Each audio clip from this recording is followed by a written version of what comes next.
What's going on, y'all? We got the overhead angle today. Got some salads. You gotta have your vegetables, you know. Very important for health. And then right here,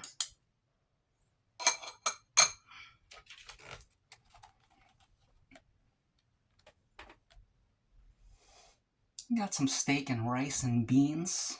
I threw some crushed red peppers on there, some garlic salts, black peppers and whatnots.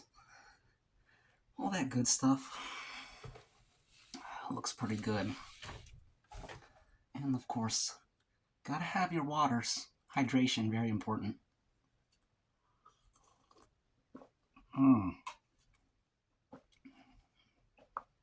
Water is the best drink. You can't beat it.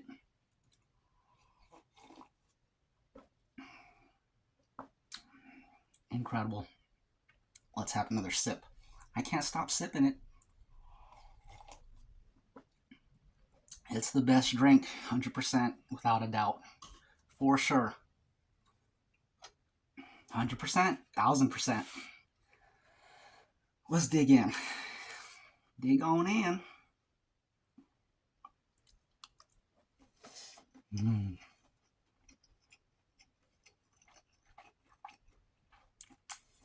You can't go wrong with steak. Can't go wrong with beef.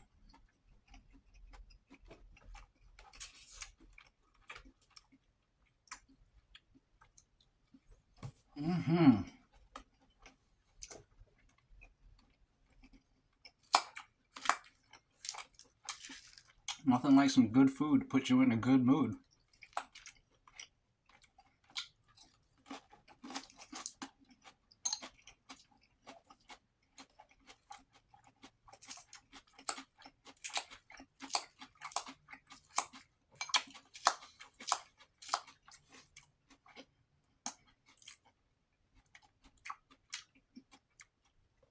Y'all see the new Naked Gun movie with Liam Neeson and Pamela Anderson?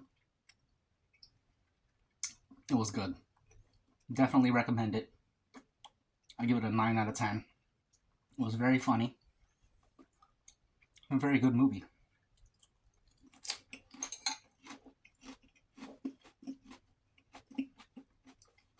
Very entertaining.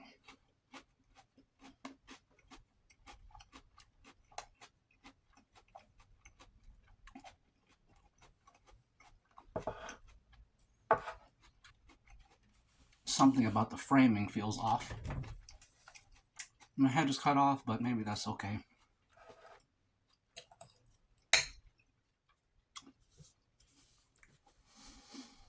I've been watching a ton of history videos, and I'm really enjoying it.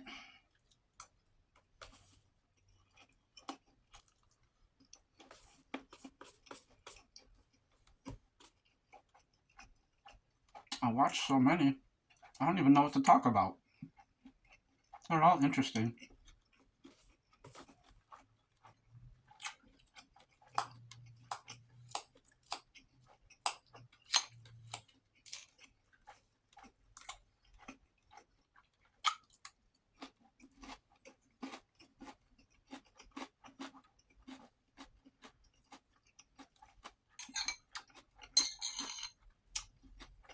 Cucumbers.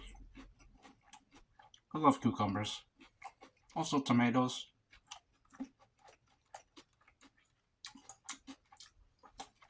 And I like plain lettuce. No dressing. Just dry lettuce leaves. I love that. Might need to take a little pause, chew a little bit. Wash everything down. My head being cut off is really bothering me right now.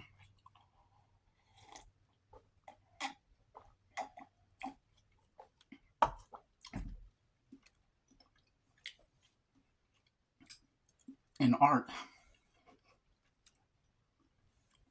I believe this is called foreshortening.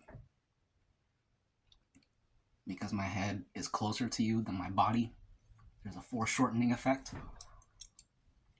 Although, I don't know if there's a different term for this, because I think foreshortening is when it's the other way. So like if my feet were closer to you and my head was further back, that's foreshortening. I don't know if they have a different term for it when it's inverted like this, but who cares? It doesn't matter.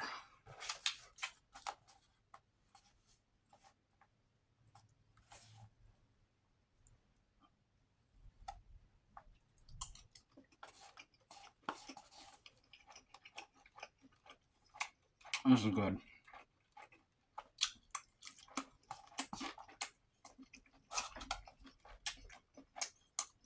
I can taste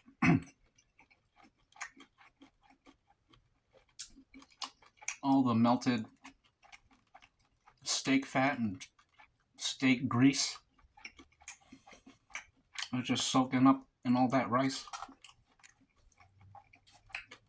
You can see it. You see all the grease on the plate?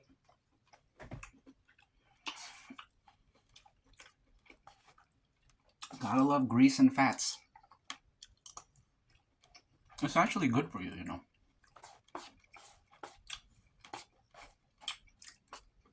A little bit. A little bit's okay. Too much is bad, but you don't want to avoid it altogether, because fats very important for hormone regulation, joint health.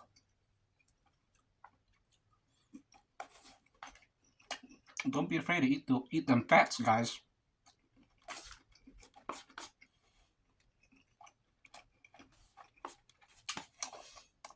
Our cavemen ancestors, cavemen and cavewomen,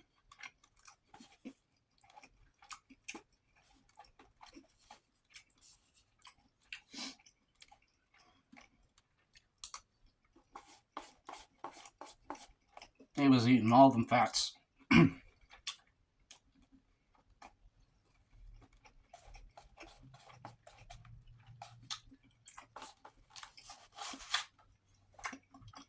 If it was good enough for them, it's good enough for me.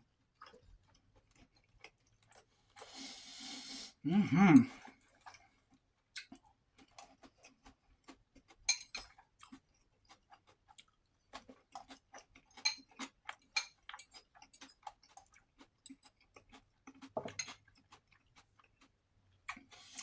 Let me slow down a little bit. Man, this is extremely delicious.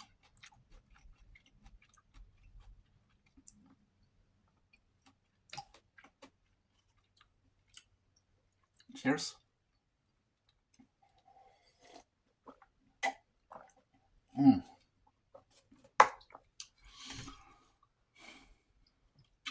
So one of the videos I watched was about this dude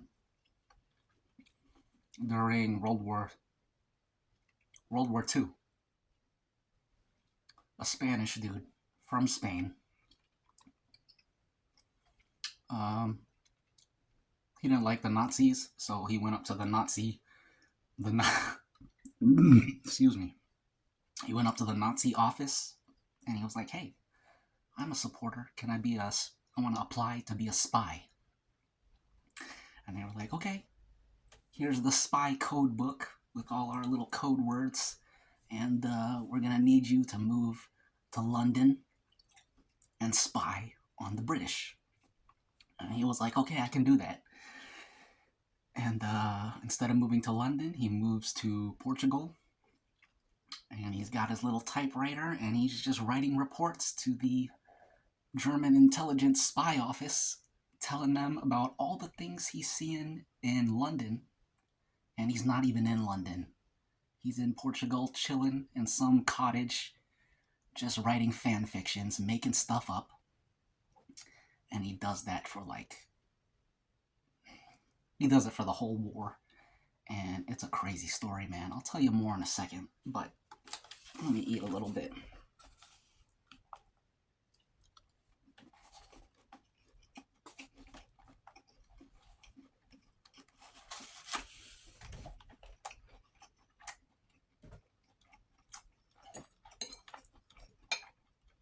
I'm excited to tell you this story.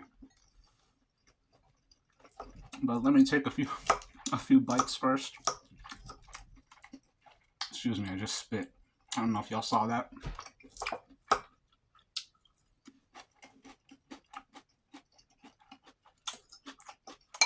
This is freaking good.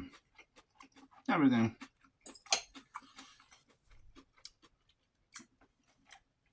So this dude is writing his reports.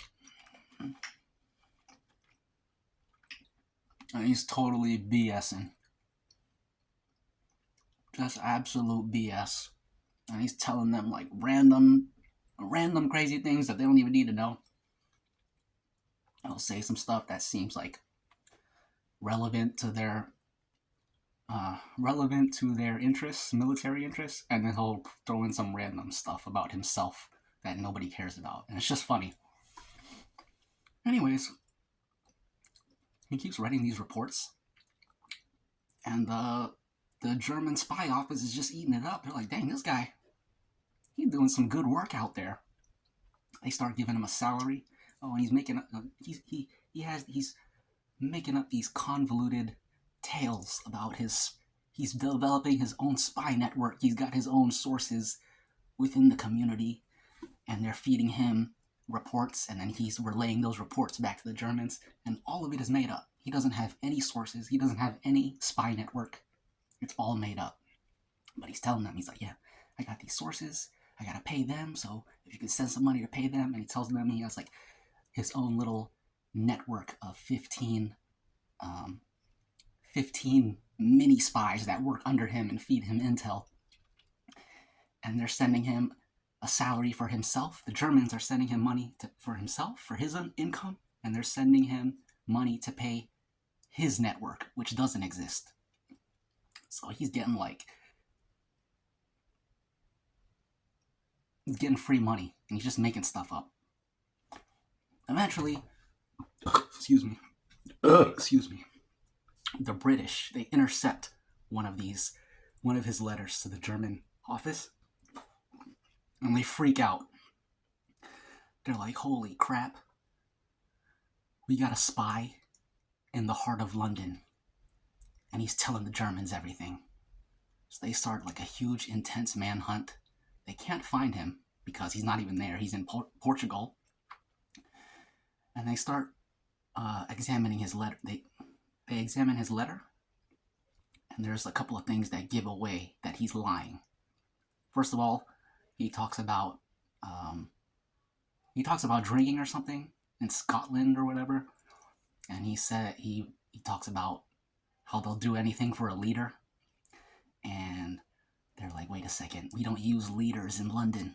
This guy is making stuff up, and they examine some other things. So eventually the British are like, we gotta find this guy because he's lying to the Germans. Whoever he is, we want to recruit him. So they track him down to Portugal.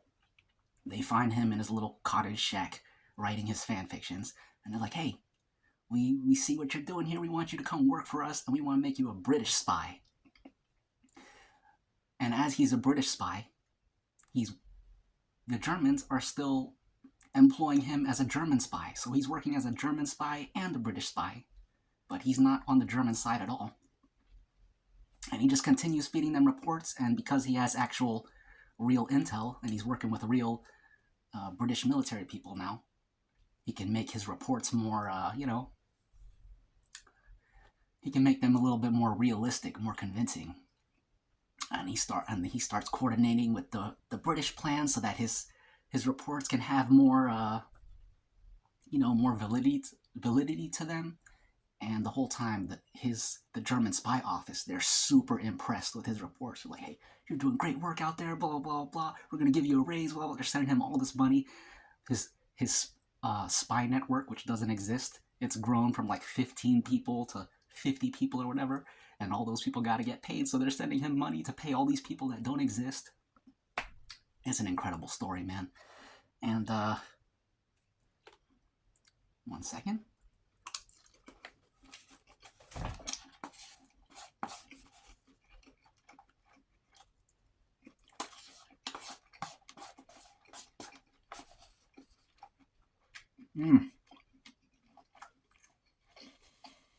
Mm-hmm.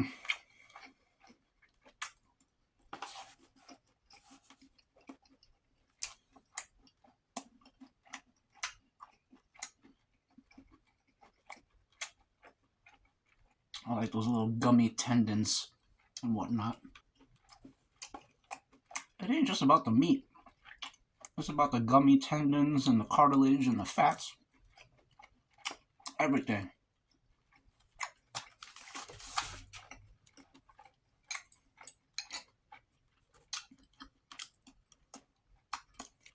I will say, I don't like the taste of liver though. I think liver is disgusting.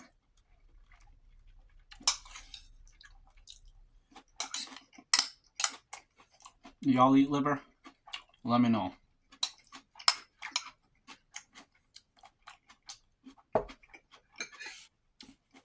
I know they like to fry it up with onions sometimes. Fried liver and onions. I still can't stand the taste. That liver flavor, absolutely disgusting.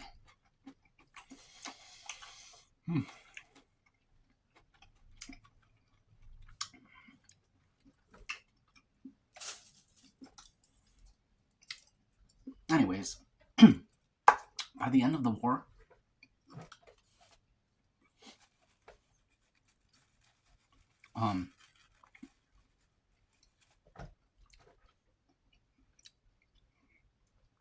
the Germans award him I keep saying Germans, I should call them the Nazis. The Nazis award the dude like the highest military honor. He gets a medal and everything for his amazing work, his amazing spy work that he did. They give him the highest he gets like military honors for that.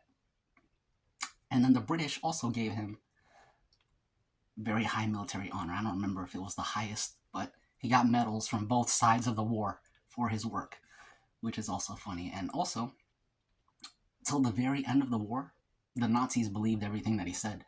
Even when the Nazis, when the whole Nazi structure collapsed, they still tried to pay him one final salary. They thanked him for his work, and they sent him like 100,000, whatever it was. Or like, you know, everything went to hell, but we appreciate your work. Here's your final payment. Which is funny, man. It's funny. Anyways, that's that story.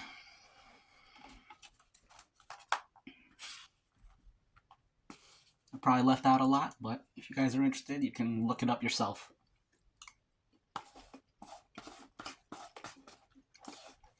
I would encourage you to do so. Anything I ever talk about, always look it up yourself because I'm gonna leave stuff out.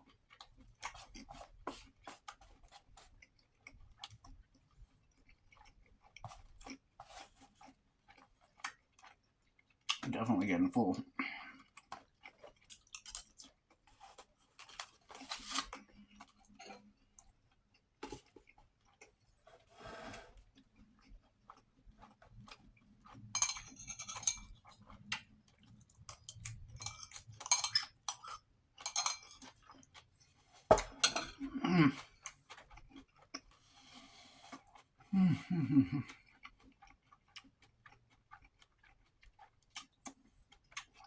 This overhead angle is different.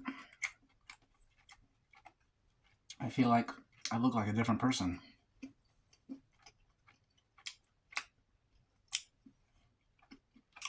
And I feel like my arms are skinny and my head is huge.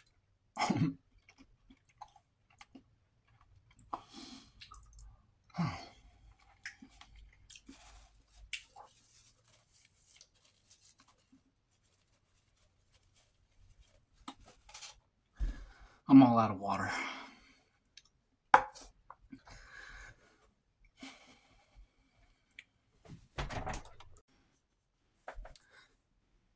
I got a water refill. Now we can continue. Oh, excuse me. Oh, excuse me. Sorry about that. That's what happens when you drink water. when you drink in general after, drink on top of the food. Excuse me.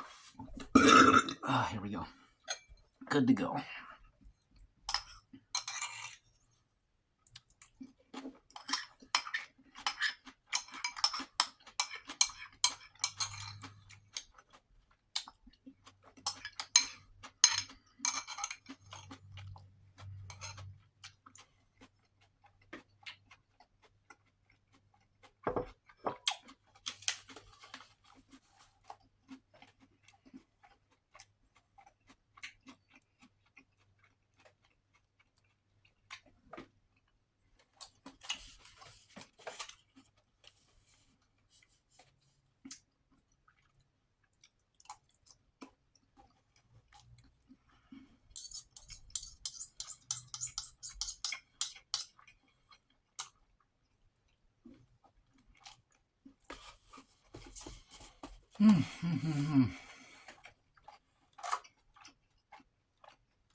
I watched this other video about a conflict back in the day. The Sikhs, Indian Sikhs, apparently they're like very famous in the soldier world. They're famous for being good soldiers, good warriors, similar to the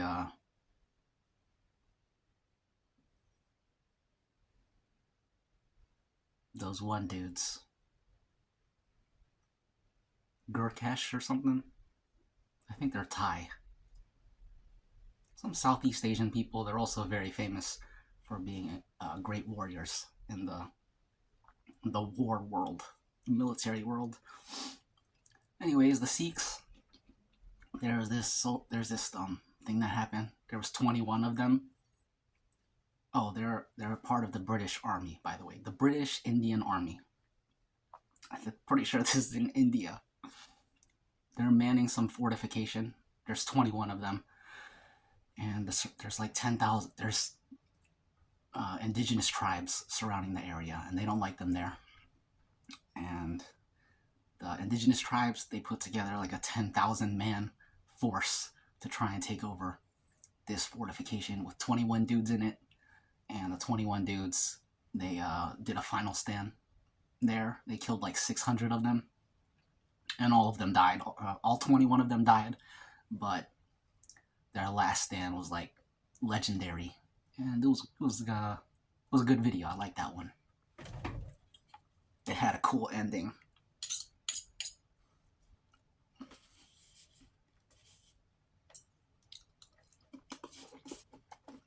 Another one.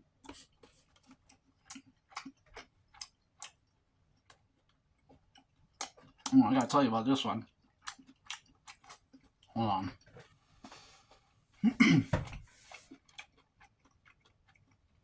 Pretty sure this was World War II also.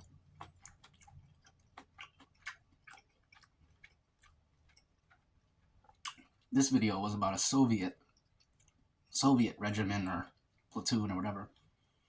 I don't know the terms. Some Soviet soldiers. They had this camp. And you had the soldiers and you had the dude that was a cook.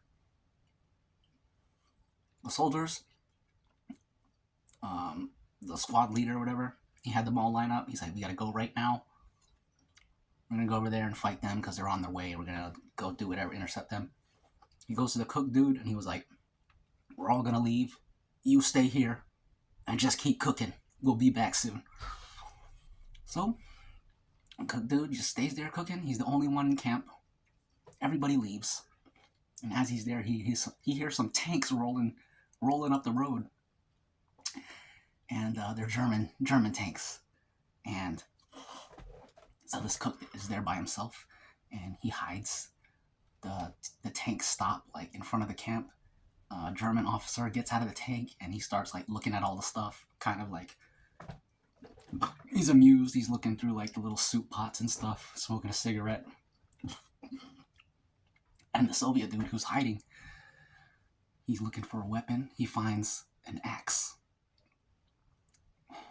like a little hatchet thingy. He grabs that and he charges from his hiding place at the German dude smoking a cigarette. He chases him. The dude flees back to his tank, jumps in the tank. But there's other dudes in the tank too. They start firing their machine guns and stuff. But the Soviet dude, he's already up on them. He's like next to the tank already, and they have those tanks that got blind spots. They can see out there, but if you're like standing right next to the tank, they can't see you. They only got little slots and stuff, little windows to look out there. So he's up on the tank. They're firing their machine guns. They don't see him, but they're just spraying. Meanwhile, he's grabbing whatever random pieces of cloth and whatever, and just throwing it over the little slits so they can't see. They're in there. They're terrified. He's shouting in Russian, and he's like changing his voice while he's shouting, and he's like giving orders and then changing his voice, pretending to be other men. He's one man in camp, but he's pretending to be a whole bunch of different guys. And they're in the tank. They're terrified. They hear a lot of clanging and banging on the outside of the tank. They don't know how many men are out there. It's really just the one dude with his axe. So they're spraying their machine gun like crazy, and the dude, he hops up on the tank with this axe, and he starts chopping at the machine gun barrel, which when I saw that, I was like, this is kind of, what's going on here? But then the machine gun barrel, when they keep firing, it heats up. It heats up to a glowing orange red. And when it did that, his axe freaking bent the metal and made the machine gun useless. And then eventually the German dudes inside, they're so scared, they just surrendered. They surrendered, and when they lifted the little hatch, the dude was standing out there with his gun, and they looked around, they saw it was just him.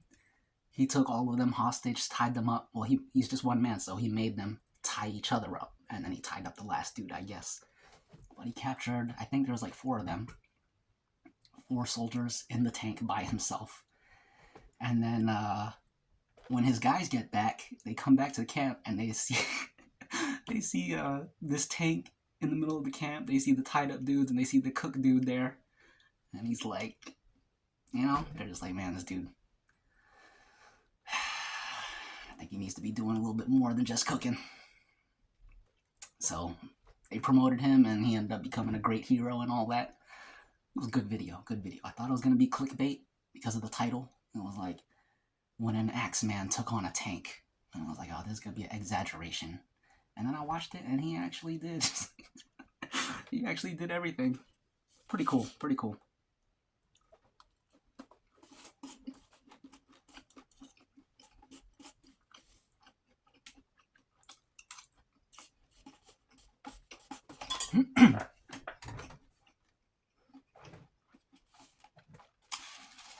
I didn't think he was literally gonna fight the tank with his axe. I said, okay, it's gonna be, like when he charges out of the hiding place and chased the German officer. I thought that's what was gonna be, more of that. One dude with an axe taking out these tank operators. Not literally fighting the tank with an axe, but he literally was chopping the tank with his axe, and he actually broke the machine gun. So it is valid to say, when an axeman fought a tank, that's what happened. It's actually what happened. So that was a good story. Another good story, although it was kind of sad. This one I actually read about years ago, but this is my first time seeing a video on it. Another World War II thing. Polish soldiers, they had a bear in their ranks. A full-grown bear. And the bear is like a national figure. They learn about this bear in schools. because he was just an awesome bear. But it was kind of sad because, well, I don't want to skip ahead.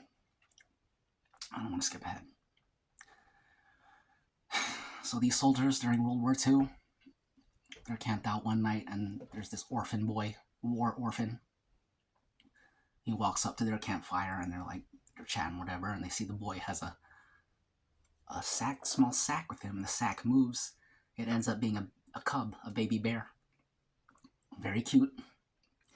And the soldiers, they trade items for the bear. They're like, we'll give you this chocolate, we'll give you a Swiss Army knife, we'll give you blah, blah, blah. They find some stuff and they trade stuff for the bear. And all the soldiers, they take a great liking to the bear because he's very cute. He responds very well to their pets and their scratches and whatnot. He's good for morale. And this bear travels with them through their war trekking to different countries and stuff. They do a campaign in North Africa. They bring the bear with them. Do a campaign over in I forget where. They bring the bear with them, and it's a full-grown bear. And at some point during this one battle, there were the men were carrying shells, ammunition, crates of ammunition to the artillery, the cannons and mortars, whatever they call them. And the bear's just like, oh, I guess this is what we're doing. The bear starts grabbing crates and carrying the crates to the artillery too, and basically all the men on the battlefield, the Polish soldiers, when they seen that, their morale just went up like crazy. The bear became a war hero. He was promoted.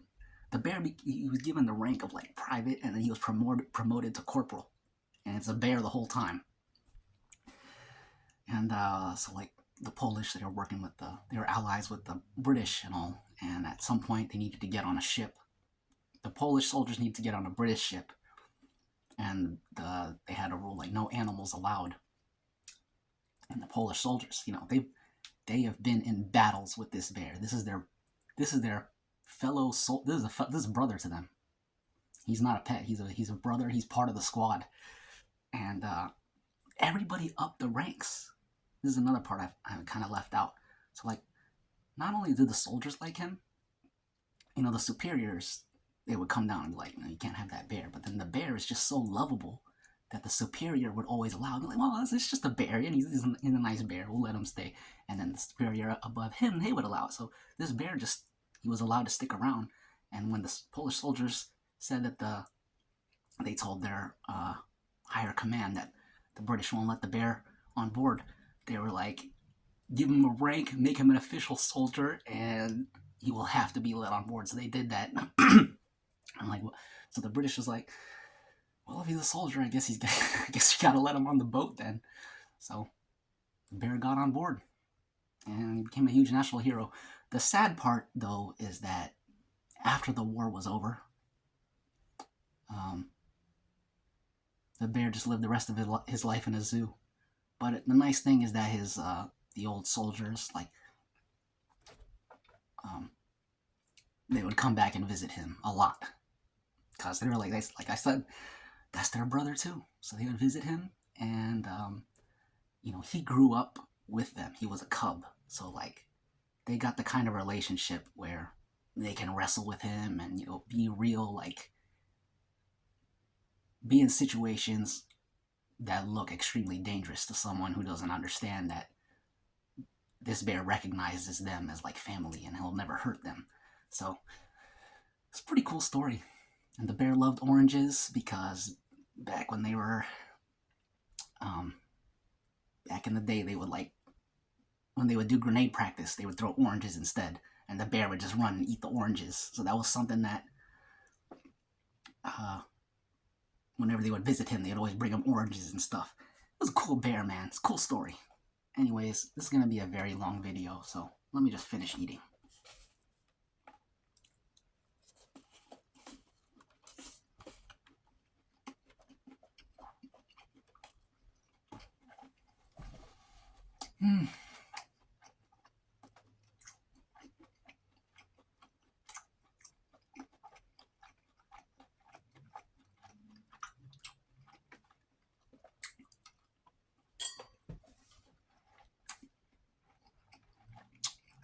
I believe the bear's name,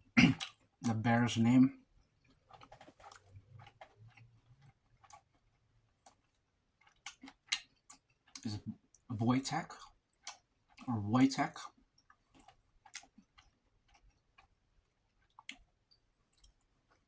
I forget how it's spelled. WOJ or something. Another thing that happened is the bear actually captured a POW by himself.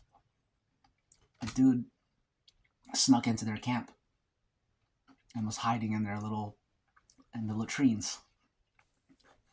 The bear sniffed him out. The dude was trapped in the latrine. He had nowhere to go, and the bear just sitting there growling at him, scaring him, until the other soldiers got up and basically, tied him up, interrogated him, and they used the bear to make him spill information. Basically got the bear to scare him some more. But that was another thing that the soldiers respected. They're like, he's out here carrying artillery shells, he's capturing POWs. This bear he's a valuable soldier. It was a cool story, very wholesome. Except for the ending. I didn't like that he spent his last days in the zoo. And they said that because he was raised with humans, he didn't really like other animals. He didn't like other bears. He preferred the company of humans. And I was just like, man, I wish those soldiers would have just let the bear live with them and be a pet, because that bear was family.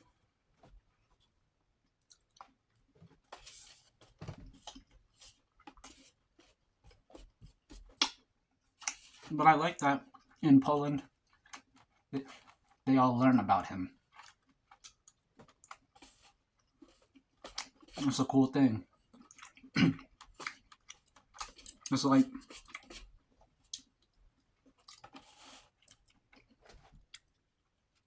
most squads or teams or whatever. Oh yeah, and the bear became like the official mascot of their squad. Like their emblem is the bear. That bear is on their emblem because of how historical and amazing he was. But what was I gonna say? I don't remember now. I was gonna say something else. Excuse me.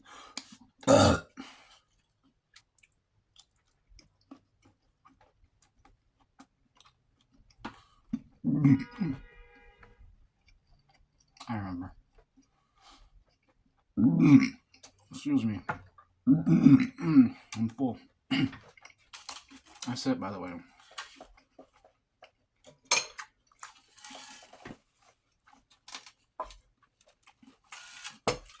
So most mascots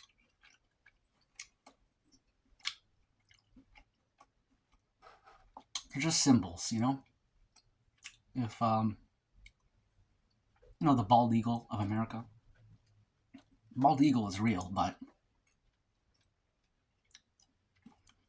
the bald eagle in relation to America, it's a symbol. This bear is interesting because he's their emblem, he's their mascot, he's a symbol, but he was actually a real bear that existed and did stuff. So that's different. He's a non-fiction mascot. That's cool. It gives me goosebumps to think about. I'm glad they learn about him in schools, in Polish schools, Polish history. My hair fell in the cup.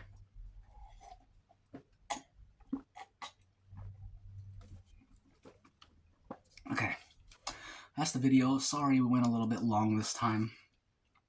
I realized we were getting a little bit long, and I was gonna cut it earlier, but I was like, man, I really gotta tell them this next story.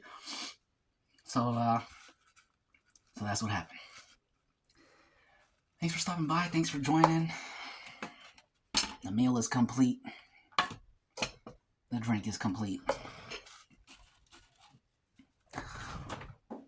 And with that, see you in the next one. Later.